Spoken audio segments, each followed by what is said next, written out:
各位理疗频道朋友们，大家好，又和大家见面了。平时在医院拍摄的时候呢，经常会拍到面部提升的一些客人，他们在和医生面诊的时候，经常问的问题，在这里呢，我总结几个，希望对大家有所帮助。好吧，我们现在就开始吧。面部提升的合适年龄呢，因人而异，主要是取决于个人的皮肤状况、衰老的迹象等等。一般来说呢，理想的年龄是在40岁到60岁左右。但是对于20多岁做过轮廓整形的人来说呢，他们可能就要在35岁就需要做面部提升手术。最重要的是，当面部和颈部出现明显的皮肤松弛和下垂的迹象时，通常就是考虑面部提升的最佳时机。总的来说，咨询相对来说比较专业的整形外科医生评估之后，是确定手术时机的最佳的方式。剥离的方式呢，主要是两种，一个是 Torpilling， 一个是 T-Pulling。当然，这两个方式哪个会更好，在医学界其实并没有一个统一的意见。最重要的是医生的经验多，他会根据您的情况选择不同的方式，比如说 High Max， 还有这个 Low Max 等等，这方面是不同的。手术之后呢，面部会出现不适感，比如神经麻木啊，面部的肿胀和淤血呢也是伴随产生的。尤其是做完手术之后的第2天、第3天，其实那种状态是很多人不可以接受的，毕竟是一台大手术嘛。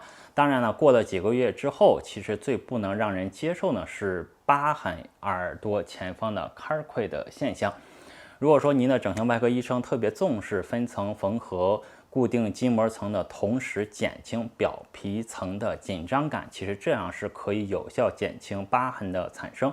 当然呢，它对于过于拉扯皮肤，特别要求术后的明显效果，这些人可能也会造成皮肤的紧张感。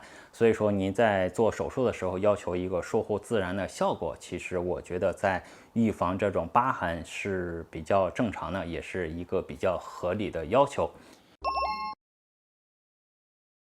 这个问题呢，其实每个人都在问，但是医生也碍于情面，不太容易回答。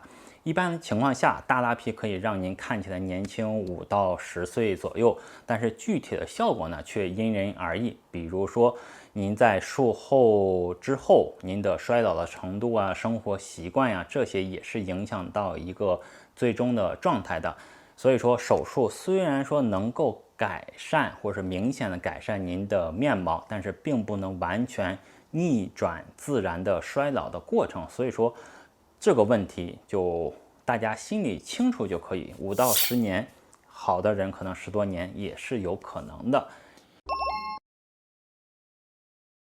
第一个呢，我们要知道这个医生是否具备整形外科专门医生的资格证，然后要看他取得这个证件的时间，那个时间长，到现在相对来说经验就比较多一些。第二个，该医生的拉皮手术的案例是否比较多，该医院呢是否以拉皮为主啊，就要看医院的导航条，之前的视频也给大家说过。第三个呢，就是医生是否会根据您的面部结构和皮肤的状况提供一个个性化的手术方案。第四个呢，该医院是否有麻醉科医生。第5个，手术设施和安全性，术后的浮肿管理体系是怎样的。第6个呢，就是亲朋好友的推荐。当然，您的亲朋好友在韩国做过手术，效果比较不错，肯定是相对来说信赖度比较高的。普通的面部提升的价钱呢，在1000到1300万韩币左右。当然，需要做面部提升的人，颈部下垂也比较严重，一起做的话，可能就要再贵一些。过度肥胖的人，其实术后的效果比较小一些，所以说就要配合做面部吸脂手术，这样算起来价钱就会比较贵。